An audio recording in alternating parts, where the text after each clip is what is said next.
The kettle whistled.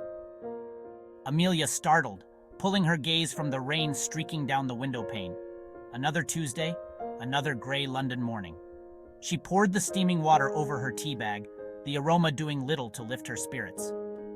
Amelia worked at the library, a job both comforting and monotonous. Surrounded by stories, she often felt like a character herself, stuck in a predictable plot. She longed for something more, a touch of magic in her ordinary life. Later that day, sorting through a cart of donated books, a faded leather-bound volume caught her eye. It was smaller than the others, tucked discreetly beneath a stack of dusty paperbacks. Curiosity piqued, she pulled it out, its worn spine whispering of forgotten secrets. As she brushed away the dust, a letter slipped from its pages, the ink faded, but the handwriting elegant. It was addressed to her, Amelia Hayes, in a spidery script she couldn't quite place. A shiver ran down her spine. This was no ordinary day. This was the start of something extraordinary. The letter was dated 1942. It began with an apology, a confession of a long-held secret.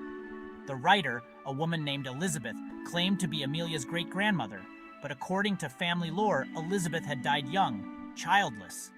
Amelia's pulse quickened. The letter spoke of a hidden past, a love affair during wartime, and a child given up for adoption. Could this be true? Could her tidy family history be a fabrication? Intrigued and more than a little apprehensive, Amelia delved deeper into the letter. Elizabeth wrote with a mixture of regret and longing, her words painting a vivid picture of wartime London, of air raids and stolen moments of love. The letter ended abruptly, leaving Amelia with more questions than answers. Who was this mysterious great-grandmother? And what had become of the child she had given up? The answers, Amelia sensed, lay hidden in the past, waiting to be unearthed. Driven by a thirst for the truth, Amelia embarked on a quest to unravel her family's hidden history. The letter offered a few clues. Elizabeth's address in London, the name of the man she loved, a dashing RAF pilot named William. Amelia started with the address, her heart pounding as she stood before the elegant Georgian townhouse. It was now a quaint bookshop, its shelves overflowing with stories just waiting to be told. Perhaps, Amelia thought, this house held her story too. The kindly old shopkeeper listened intently as Amelia shared her tale. He vaguely recalled a previous owner mentioning a wartime romance, a story shrouded in secrecy. He pointed her towards a local historian, a man known for his encyclopedic knowledge of the area. The historian, Mr. Davies, welcomed Amelia into his cluttered study, his eyes twinkling with interest. He confirmed the existence of William, the RAF pilot, but his records ended abruptly in 1943, his plane reported missing in action over France. Amelia's heart sank. William, the man who held the key to her family's past, was gone. But Mr. Davies, ever the resourceful historian, suggested another avenue: the RAF archives.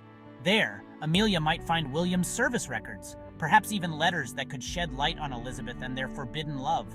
The archives were a treasure trove of information.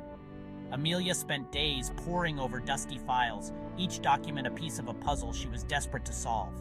She learned of William's bravery, his decorations for valor, and his final fateful mission. Among his belongings, she found a small leather-bound book, the twin to the one she discovered in the library. And tucked within its pages, a collection of letters, tied with a faded ribbon. They were Elizabeth's love letters to William, filled with longing and a love that transcended the horrors of war. As Amelia read through the letters, she felt an inexplicable connection to her great-grandmother. Elizabeth's words were filled with a zest for life, a determination to find happiness amidst the chaos of war. She was a woman ahead of her time, a woman Amelia could admire. Section 5. The Weight of Truth. In Elizabeth's letters, Amelia discovered the heart of her family's secret. William was not the father of her child. Elizabeth had been carrying another man's child, a secret she had kept hidden from everyone, including William. This revelation turned Amelia's world upside down. Who was this other man? And what had become of the child, her own grandparent, born into secrecy and wartime uncertainty? The weight of this hidden past pressed down on her, a legacy of choices made and secrets kept. Amelia returned to the present, her head spinning with newfound knowledge. She had stumbled upon a family history far more complex and intriguing than she could have ever imagined. Her ancestors were not just names on a dusty family tree, but living, breathing individuals with their own hopes, dreams, and regrets. Armed with this newfound understanding, Amelia was determined to uncover the truth, no matter how painful it might be. She owed it to Elizabeth, to William, and to herself to piece together the fragmented pieces of her family's past. Section 6. A Family Redefined. The identity of the child's father remained elusive, a ghost haunting the edges of Elizabeth's letters. Frustrated but undeterred, Amelia sought Mr. Davies' help once more. He suggested exploring genealogical records, a long shot, but their only hope. Weeks turned into months as Amelia tirelessly chased dead ends. Just when her hope began to dwindle, she stumbled upon a familiar name in a digitized archive. Edward, Elizabeth's childhood sweetheart, a name whispered only in hushed tones in her letters. Edward, it turned out, had become a renowned physician, his life a testament to success and societal standing. He had married, fathered children, and lived a long and prosperous life. Could this be the missing link? The man whose existence had been erased from the family narrative? With trepidation, Amelia reached out to Edward's descendants, her heart pounding with each unanswered email, each unanswered phone call. Finally, a response came from Edward's grandson, a kind-hearted man named Charles, who agreed to meet. Section 7. The Unforeseen Choice. Charles welcomed Amelia into his home, his warm smile easing her anxiety. He had heard whispers of a wartime love affair, a hidden chapter in his grandfather's life. He produced a small, worn photograph, the edges softened with time. It was Elizabeth, radiant and young, holding a newborn baby in her arms. On the back, a date and a name: Eleanor, August 1943. Amelia's breath hitched. Eleanor, her grandmother, the child Elizabeth had kept secret. Charles explained that Edward had wanted to marry Elizabeth, but she refused, determined to protect him from the scandal of an illegitimate child. Instead, she disappeared from his life, taking their daughter with her. Amelia was floored. Her family history was a tapestry of difficult choices, sacrifices made in the name of love and societal expectations.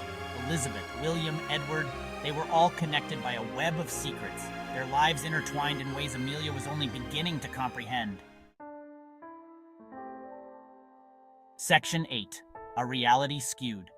Overwhelmed, Amelia returned to her flat, the weight of her discoveries pressing down on her. As she sank onto the sofa, her gaze fell upon Elizabeth's leather-bound book, resting on her coffee table. She reached for it, her fingers tracing the worn leather.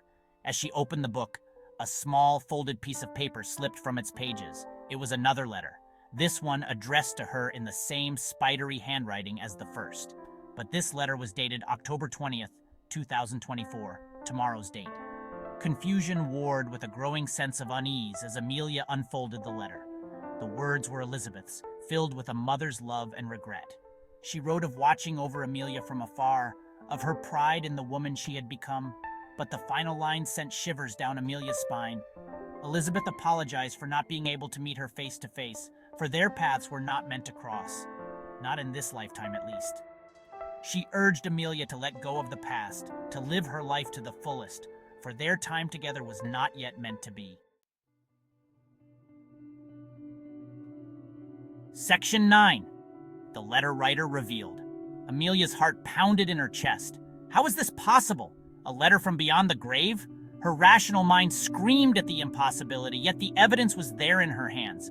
The familiar scent of lavender, faint but unmistakable, wafted from the letter, the same scent that always seemed to linger in her grandmother's belongings. Suddenly, the room around her seemed to shimmer, the edges blurring as if reality itself was shifting. The sounds of the city outside faded, replaced by a strange ethereal silence. Fear battled with an overwhelming sense of peace as a warmth enveloped her, a love so profound, so familiar, it could only be. A soft voice echoed in the stillness, filled with love and a hint of sadness. Not yet, my dear Amelia. Our time will come, but not yet. And then, as quickly as it began, the strange sensation faded, leaving Amelia sitting alone in her quiet flat, the only evidence of the extraordinary encounter a single faded letter clutched in her hand. The letter, dated tomorrow's date, remained unchanged.